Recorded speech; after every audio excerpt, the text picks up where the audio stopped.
Hey.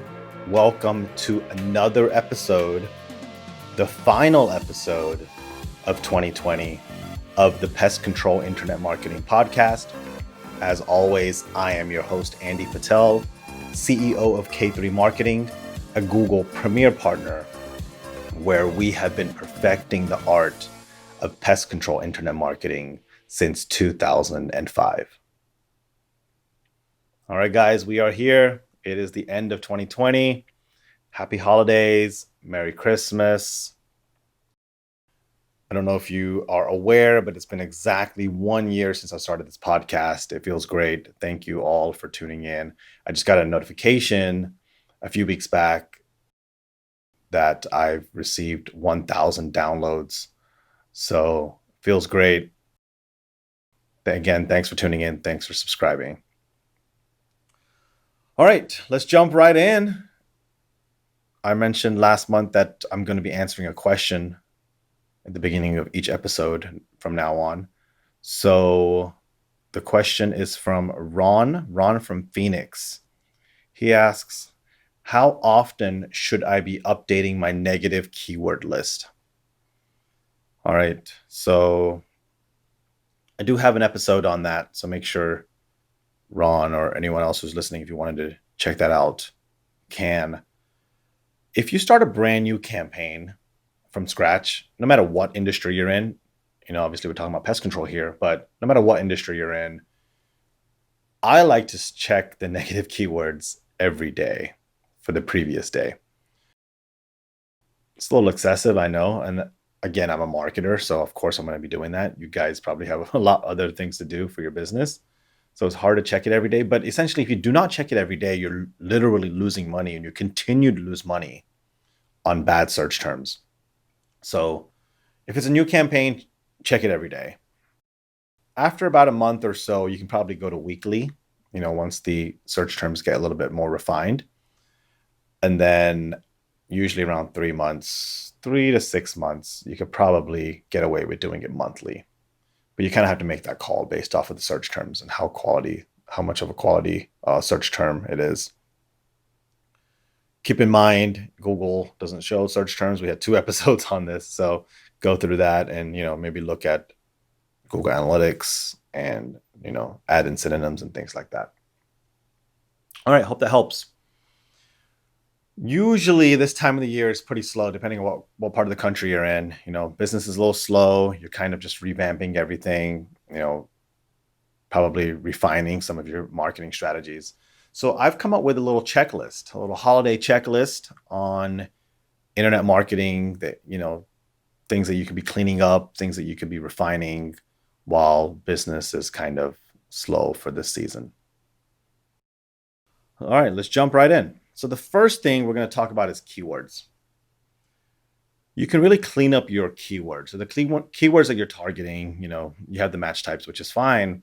But what about the keywords that have very low impressions or no clicks? I'm talking about at least look at the last 6 months or a year worth of data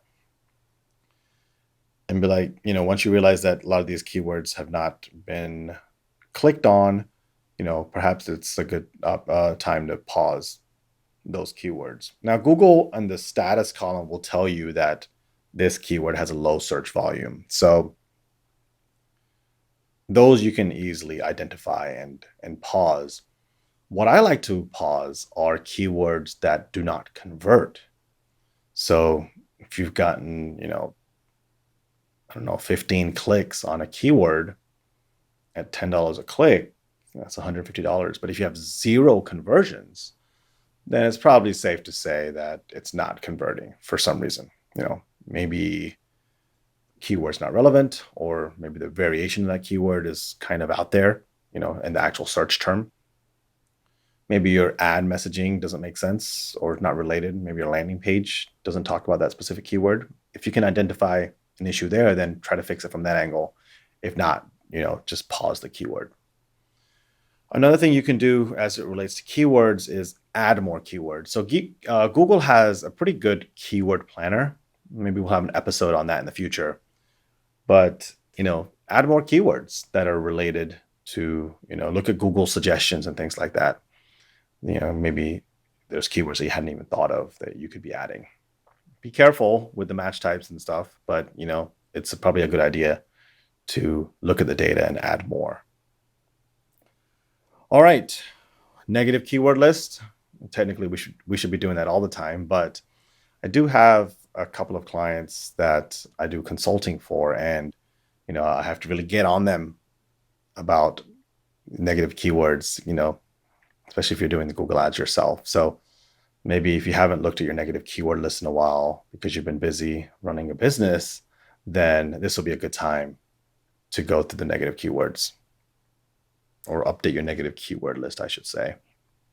All right, update your ads. This is kind of cool. So if your program's been on for a little while, especially your responsive ads, Google gives you some suggestions on what you should update your title and description to.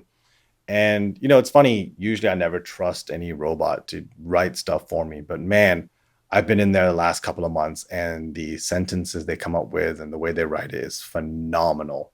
Absolutely phenomenal. It's like, wow, I couldn't even written this better myself. So go in there, go into the responsive ads, and just click on like an open space for description, and it'll just pop up some options for you. So maybe you can update your ads, kind of get your ad score up. Speaking of score, you've probably seen an optimization score in Google Ads. So essentially, if you go to your recommendations tab, you'll see a bunch of suggestions that Google offers. And depending on whether you think it's going to be relevant or not, you can apply majority of these. So go through them, understand them, see what it is, and then apply them and get your optimization score up. That will kind of make your program work a little better. Clean up your landing pages in your website, right? So if your website is outdated, maybe now would be a good time to kind of revamp it. But as always, I'm more concerned about conversion versus looks. Is there a nice large phone number on the top? Do you flex your reviews above the fold? Do you have a chat feature so people can contact you easily? Do you have a quick quote form above the fold, right? These things really help with conversion. If you're paying for a click, or even if people are coming organically, you want people to contact you as soon and as easy as possible. So perhaps you can kind of look at your website and your landing pages and make some changes there. Blogs are awesome. I never really was a big fan of blogs. I'm not too much in the SEO realm myself, but for search engine optimization purposes, go ahead and get 5 or 6 blogs written out. You don't have to post them right now, but you can get them all written out for now. Find the keywords that are being searched the most and write on those topics, and then post them, regularly throughout the year. Blogs do bring in a good amount of organic traffic. I've had a few clients that have signed up for our blog services, and they're getting a ton of traffic. So, and it's great because it's, organic, free traffic. You don't have to pay for those clicks. So yeah, if you have some time, go ahead and write the blogs out for, at least for the Q1 of next year. And the last tip that I have for you guys is a branding campaign. Now this, we probably have to have a few episodes on this, and you'd probably need to do your own research as well if you want to do this now. But, you could start a display campaign or a YouTube campaign or a Facebook campaign. Have some sort of messaging and really target the right type of people, perhaps homeowners, perhaps people who are in market for pest control and things like that. And that's really something that can work well if you know what you're doing and you do it well and you really stay on top of it and refine it over time. But yeah, a branding campaign can work extremely well. If you do it well enough, it could really turn into like a lead generation for you. So yeah, a branding campaign, look into Google Display Network, YouTube ads, and Facebook ads. All right, that's it. I hope that list helped. As always, I'm Andy Patel of PCIM Podcast. If you have any questions, you can email me directly through the website at pcimpodcast.com. Thanks for tuning in, and I will see you guys next year.